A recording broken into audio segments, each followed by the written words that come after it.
Assalamualaikum warahmatullahi wabarakatuh. Saya Abimanyu dari Prodi Seni Rupa Murni Universitas Brawijaya, Malang. Saya akan menjelaskan perkembangan seni rupa Timur. Dimulai dari negara Jepang. Perkembangannya di negara Jepang dimulai dari zaman Jomon. Di zaman Jomon ini sudah mengenal pertanian, namun belum mengenal cara menenun dan pakaiannya itu masih dari bulu binatang. Pada zaman ini ditemukan bejana tanah liat dan boneka tanah liat yang disebut dogu. Yang kedua, zaman Yayoi. Ini sekitar 350 Masehi. Di zaman Yayoi ini mengenalkan budidaya padi di sawah serta pembuatan senjata dari tembaga dan lonceng perunggu atau disebut dotaku. Yang ketiga itu zaman Kofun. Ini sekitar 250 Masehi. Artefak yang khas dari zaman Kofun ini adalah cermin perunggu dan patung-patung tanah liat yang disebut haniwa yang didirikan di luar makam. Yang keempat ini adalah zaman Asuka dan Nara. Di zaman Asuka dan Nara ini sekitar 538 sampai 710. Di zaman ini itu sudah masuk agama Buddha di Jepang dan mulai terdapat patung-patung Buddha seperti Bodhisattva, dan pada zaman Nara ini penyebaran agama Buddha semakin luas hingga dibuatlah Daibutsu. Dan berikutnya ini adalah zaman Heian. Periode akhir kasih Jepang berlangsung dari 794 hingga 1185 yang disebut seni Heian awal. Di zaman ini itu Jepang mengadopsi arsitektur Buddhis yang kemudian mulai mempengaruhi desain candi yaitu pagoda. Selanjutnya itu zaman Kamakura. Zaman Kamakura ini merupakan zaman transisi menuju abad pertengahan Jepang. Pada zaman ini terdapat patung-patung penjaga Nio di gerbang besar Todaiji di Nara. Karya paling terkenal pada periode ini adalah Amitabha Triad. Itu selesai tahun 1195 dan di zaman ini pula mulai terdapat kaligrafi dari huruf kanji. Yang berikutnya zaman Muromachi. Dalam periodisasi di Jepang, zaman Muromachi ini berlangsung dari sekitar 1136 dan gaya lukisan di zaman ini itu terpengaruh dari lukisan Cina dalam penggunaan warnanya yang monokrom. Dan berikutnya itu seni zaman Azuchi Momoyama. Berkisar di tahun 1568 hingga 1600. Lukisan di zaman ini itu kesannya itu lebih berani dengan menggunakan warna-warna yang cerah dan mulai mengembangkan gaya yang agak berbeda dan lebih dekoratif ketimbang zaman yang dahulu. Dan yang terakhir dari perkembangan seni rupa di Jepang itu adalah seni zaman Edo. Pada tahun-tahun awal periode zaman Edo ini terdapat beberapa ekspresi Jepang terbaik itu di dalam segi arsitektur dan lukisannya. Dan di zaman Edo ini adalah zaman keemasan seni lukis ukiyo-e dan teater kabuki dan bunraku. Nah, selanjutnya ini saya akan menjelaskan perkembangan seni rupa di Cina yang dimulai dari zaman Neolitik sekitar 3000 hingga sekitar 1600 Masehi. Zaman Neolitik di Cina ini ditandai dengan penemuan tembikar yang dihiasi jenis gambar motif tumbuhan, hewan, burung, serta manusia. Yang prosesnya itu digambari dengan memakai pigmen hitam dan kuas lentur yang menjadi dasar keterampilan yang memulas secara bebas dan sensitif. Dan yang kemudian ini adalah dinasti Shang sekitar 1600 sampai 1027 sebelum Masehi yang biasa dikenal sebagai zaman perunggu. Pada zaman ini itu ditemukan lukisan-lukisan di dinding makam yang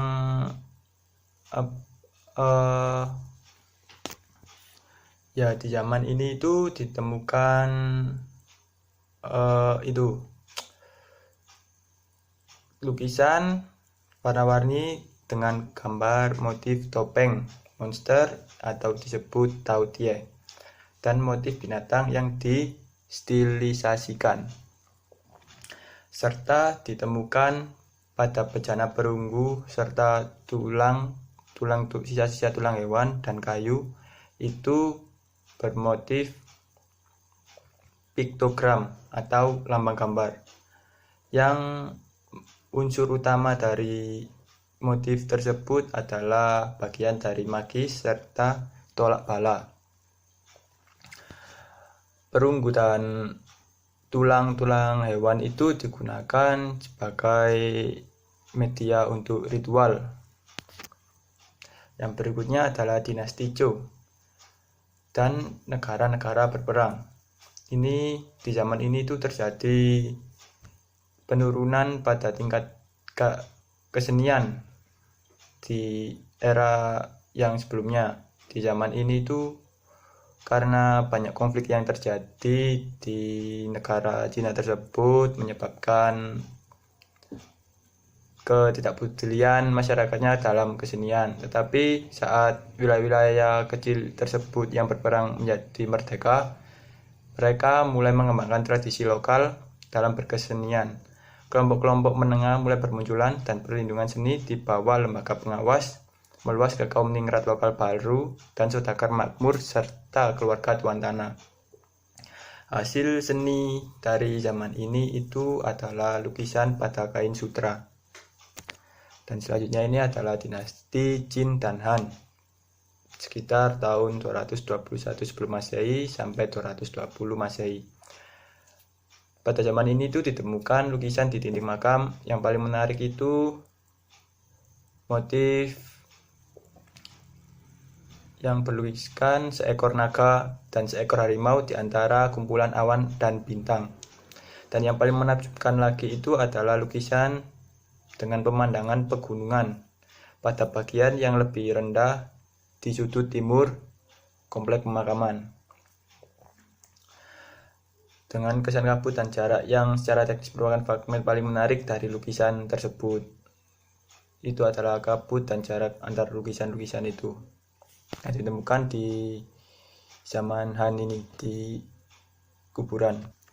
Dan selanjutnya ini adalah di zaman 3 kerajaan 220 sampai 265 Masehi.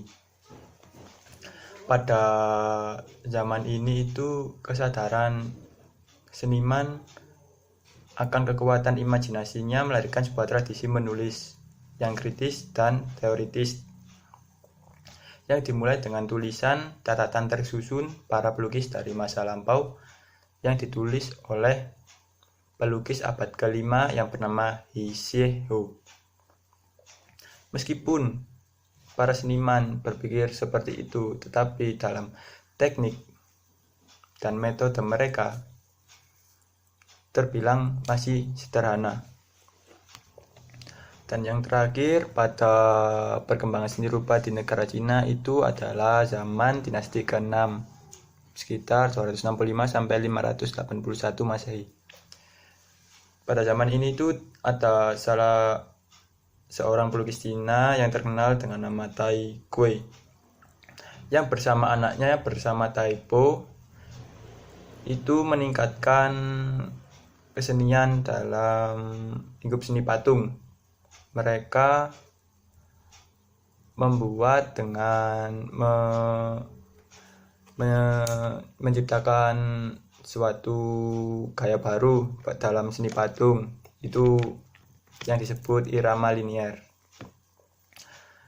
Nah, setelah berkembangnya zaman itu tidak ditemukan sisa-sisa karya dari Tai Gui dan anaknya Tai Po ini, tetapi mereka itu mewarisi gaya atau teknik yang mereka ciptakan sebelumnya, yaitu irama linier yang sampai sekarang berkembang di Cina. Nah, untuk sejarah Cina ini sudah selesai dan sekarang kita ke negara kita Indonesia. Ya, saya akan menjelaskan perkembangan seni rupa di Indonesia itu dimulai pada zaman prasejarah. Pada zaman prasejarah itu ditemukan lukisan di dinding-dinding goa yang terdapat di Papua, Kepulauan Kei, dan Seram hingga di Sulawesi Selatan. Contoh dari peninggalan pada kehidupan prasejarah itu yang pertama kapak genggam, gerabah, lukisan di dinding goa yang berupa cap telapak tangan dan telapak kaki, serta bangunan megalitik seperti menhir, dolmen, dan sarkofagus. Nah, selanjutnya itu di zaman perunggu, peninggalan artefaknya itu antara lain kriya perunggu, seni dongson atau genderang perunggu, genderang yang terbuat dari perunggu. Yang kedua kapak perunggu, patung perunggu, dan yang terakhir itu ragam bias prasejarah atau tradisi pada karya perunggu itu sendiri. Nah, ciri-ciri dari tradisi seni khas Indonesia yang bersumber dari seni prasejarah itu sendiri antara lain. Nah, yang pertama itu kecenderungan dari motif-motif yang dihasilkan itu cenderung ke flora dan fauna yang menimbulkan kesan dekoratif. Yang kedua itu menampilkan bentuk-bentuk ornamen geometri. Dan yang ketiga kecenderungan menampilkan motif-motif hias perlambangan atau simbolis yang sesuai dengan kehidupan religi mereka yang masih kosmis dan magis.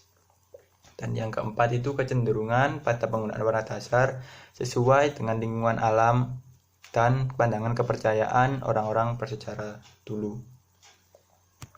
Nah, sekarang pada zaman perkembangan seni rupa ini masuk ke zaman Hindu-Buddha. Nah, di zaman ini itu dibedakan menjadi dua.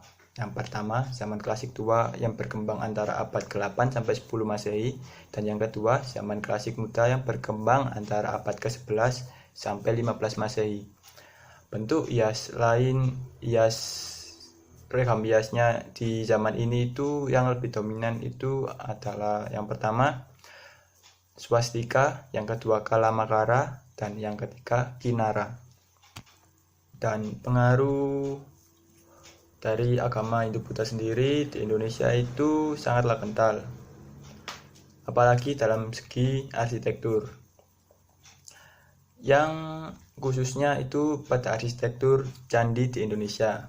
Untuk candi Hindu, itu arsitektur candi Hindu di Indonesia memiliki gaya yang mirip dengan bangunan candi di India Selatan. Nah, misalnya itu di Candi Siwalara Jonggrang di Jawa Tengah. Dan yang kedua, pada arsitektur candi Hindu itu tidak ada kemiripan antara candi Buddha di Indonesia dengan di India sana. Kalau di Indonesia sendiri itu masih kental Nusantaranya. Untuk yang dominasi, untuk yang arsitektur gaya yang didominasi oleh Buddha. Contohnya itu adalah Candi Borobudur yang bangunannya itu tidak sama persis dengan apa yang ada di negara India. Nah, sekarang dari Hindu-Buddha sekarang kita menginjak ke agama Islam. Pengaruh agama Islam yang ada di Indonesia itu berpengaruh dalam pola hias. Pola hiasnya pada zaman ini itu cenderung ke bentuk-bentuk alam. Dan yang kedua, pahatan makam. Nisan itu seperti di makam Sunan Gresik, itu nisannya terdapat kaligrafi. Dan yang ketiga itu arsitektur gaya Islam, itu seperti masjid yang di Demak itu menggabungkan antara gaya Islam serta Nusantara itu sendiri. Dan ada lagi kaligrafi itu sudah hampir biasa digunakan untuk upacara adat, di benda-benda untuk upacara adat, dan ada juga di senjata-senjata tradisional di Indonesia seperti belati, tombak, pedang, itu terdapat kaligrafi. Serta wayang sendiri itu juga ada kaligrafinya supaya untuk menyamarkan bentuk manusianya itu.